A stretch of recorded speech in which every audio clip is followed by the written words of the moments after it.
Hey guys, today I'm going to be showing 5 amazing strategies to Blackwater chimps on every easy map, like easy map and intermediate map. So you want to place down your wizard and then try and go for the top path. Get a 3-2-0 wizard. It's alright if you can't afford it, but just see how much ever you can afford. The first 40 rounds does not matter. You guys can use whatever strategy you like. And I use the ninja with the alchemist, and the hero also doesn't really matter. And in this case, I use Sai. And then when you place down your alchemist, try and get it as high as possible to the top path. And then we want to upgrade this to Arcane Spike and then eventually Archmage. And at the end of round 49, you should most likely have more than enough money to afford the Arcane Spike. So just buy that. And one thing I wanted to let you guys know is that this strategy isn't the best, and it's probably not going to work in much more difficult maps, but this strategy is more than strong enough to beat every easy map and intermediate map with ease. I'm teaching you this strategy only because I like this strategy and we're using one of my personal favorite towers of the biggest one. Guys, and now we're at the end of round 74, and we can easily afford the Archmage. You guys can buy the Archmage as soon as you can afford it. It's completely fine, but I've saved up the money just to prove the strength of this strategy. And I would recommend you guys buy the Archmage before round 75 because it is a more difficult round. So let's just buy the Archmage and also get a village to buff the Archmage and your ninja with jungle drums, and also place down the other main tier 5 that we were getting that I talked about earlier, which is the biggest one. You should be able to afford the big one. If you had to spend extra money and was not able to afford the big one, it's not that big of a deal. You can just buy it when you can afford it. Hey guys, and at the end of round 86, you should easily be able to afford the biggest one. Again, it's not a big deal if you have to spend extra money, depending if the map is harder or not. This setup should easily be able to carry you till the late 90s. So, but just get the biggest one as soon as you can afford it. And then this setup relies on Archmage dealing all the single target damage, and the biggest one like dealing with all the grouped damage. So, and cleanup. So this deals with all of your smaller balloons, and the Archmage will pop down the biggest ones.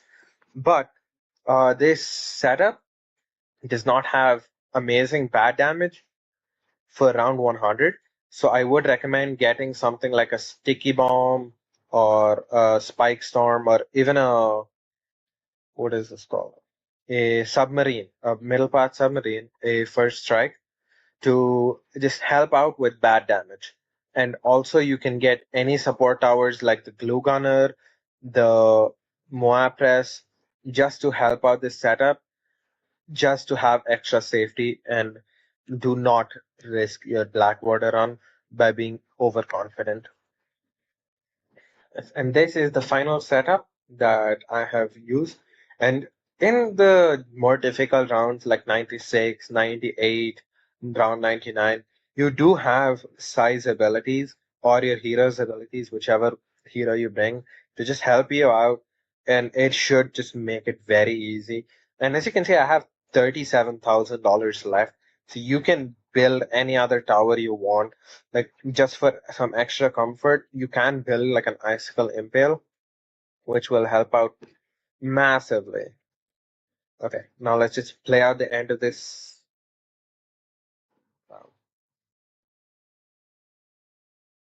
As you can see, the bat went down super quickly and easily, and I have $38,000 to spare. Now let's move on to the next one. Hey guys, and this is the next strategy I'm going to be teaching.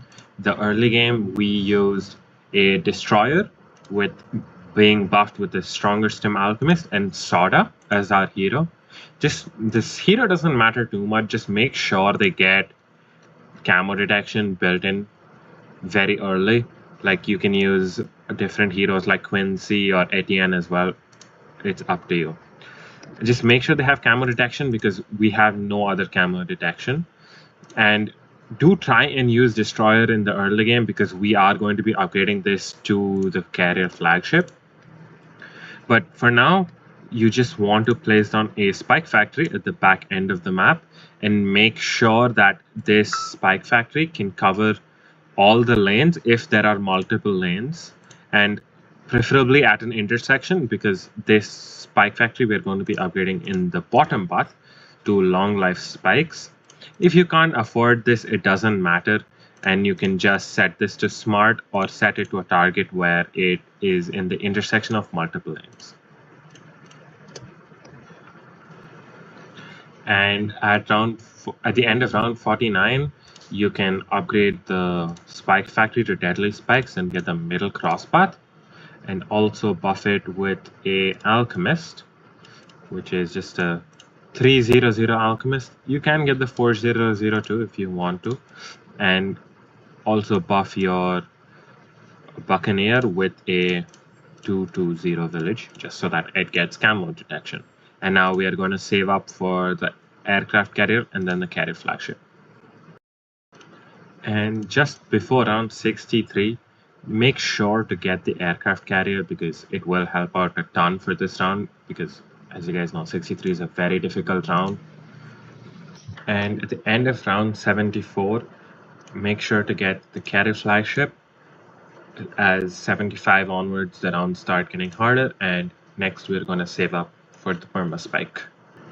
And at the end of round 82, you can most likely afford the perma spike. As you can see, I have $8,000 to spare. And next, you should get the MIB as soon as you can, and also the standard support towers like your ice monkeys, your Moab press, your glue gunners, and Bloons sabotages. Any of these towers in any combination, it's up to you. That's what I would recommend, just to stall for the perma spike to build up a bigger spike pile, and that should easily be able to beat 100 rounds. And if you want some extra bad damage, you can get the standard bad damage options like sticky bomb, the first strike, or spike storms. And this is the final setup. We have our main DPS as the carrier flagship, our spike factory for cleanup, and all the support towers, and ninja monkey, sticky bomb just to help out for bad damage.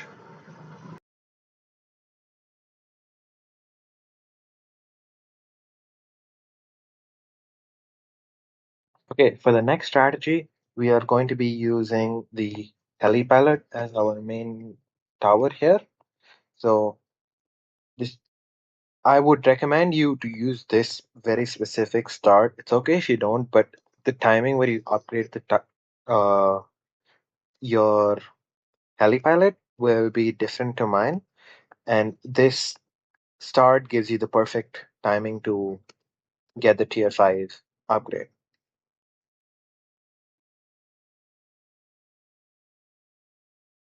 And then the very next round, you can upgrade a heli to Razor Rotors, and then now we will save up $21,000 for the Tier 4 Apache Dart ship.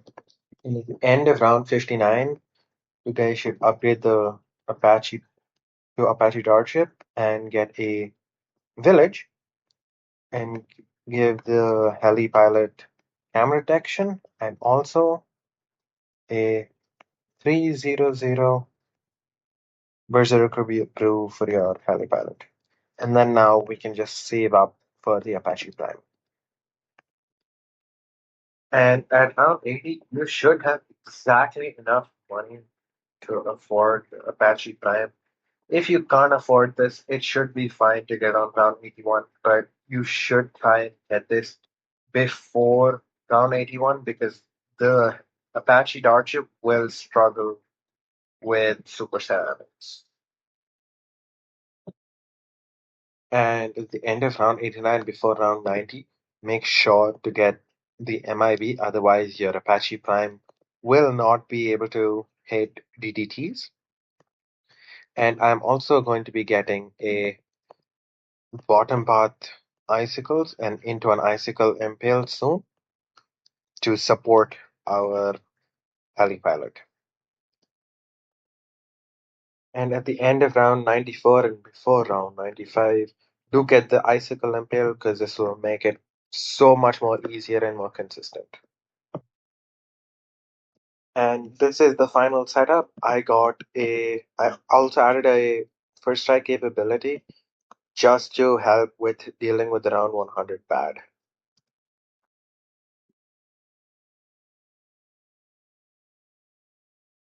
For this strategy, we are on Sulphur Springs, and again, like all the previous ones, I have completed the first 40 rounds, and this time I bought Etienne. Etienne will be the best hero in this strategy because we are going to be using the Golden Justice, and having higher range matters a lot for this tower because of the middle path bullseye, which we are going to be getting. So having bigger range helps a lot, and Etienne buffs the range of your towers. So get the Deadeye with the standoff. The early game strategy, like I just said, it doesn't matter. I just used a destroyer with an alchemist. So yeah, get the Deadeye, and also make sure you have enough space for placing a village to buff it, because as we are going to be getting the primary mentoring. And and at the end of round 49, you should be able to afford the bounty hunter and also get a primary mentoring village. And as you can see, the range is incredible. This map is not the best. We are for getting Golden Justice, but the tower is so strong that it does not matter. The best maps for Golden Justice are ones with straight lines, so I would recommend to use a strategy on maps that have straight lines, but it is not dependent on it.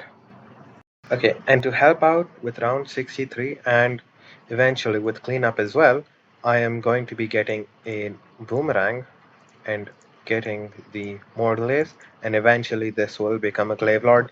Try and place the Glaive Lord underneath the range buffs in the village.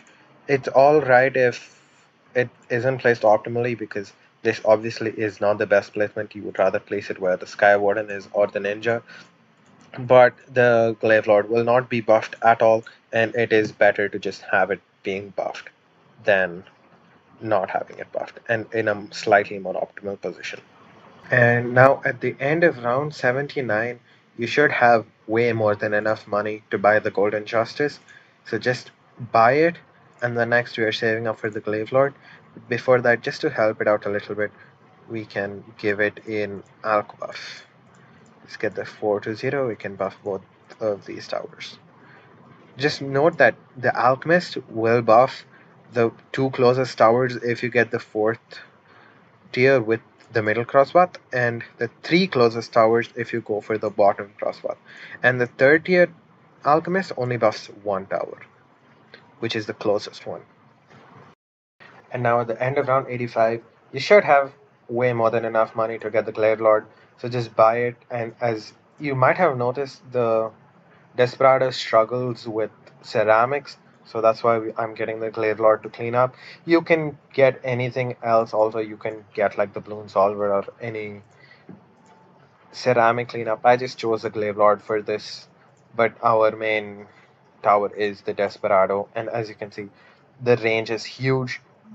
It basically covers the entire map, so as long as you put it somewhat towards the back, you will be piercing through a lot of tower balloons, and it will do a lot of damage, as you can see.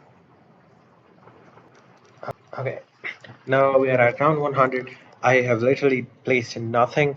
This entire setup that we had got like almost 20 rounds ago just destroyed all the rounds all the way till round 100.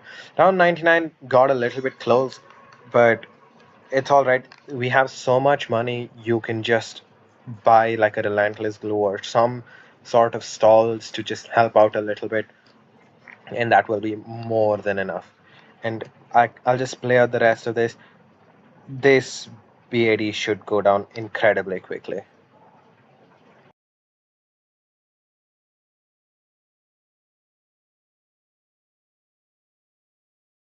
And for the final strategy, I'm going to be showing you the most powerful strategy of all of the ones I've shown you or from before, which is using the top path Mermonkey, the Lord of the Abyss, and Carpet of Spikes combination. This map is so strong that you should be easily able to beat even advanced maps. As you can see, I am on an advanced map currently, and the early game is super simple. I just used Quincy and a armor piercing dart submarine, both being buffed by alchemists.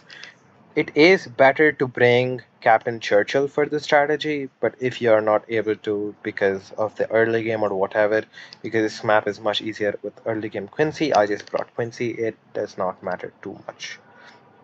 So we get the Abyss Dweller and Echo Sense Network for now, and then I will see you at round 49 next. Okay, and now at the end of round 49, you want to get a discount village for the strategy. The first time I'm pulling this one out.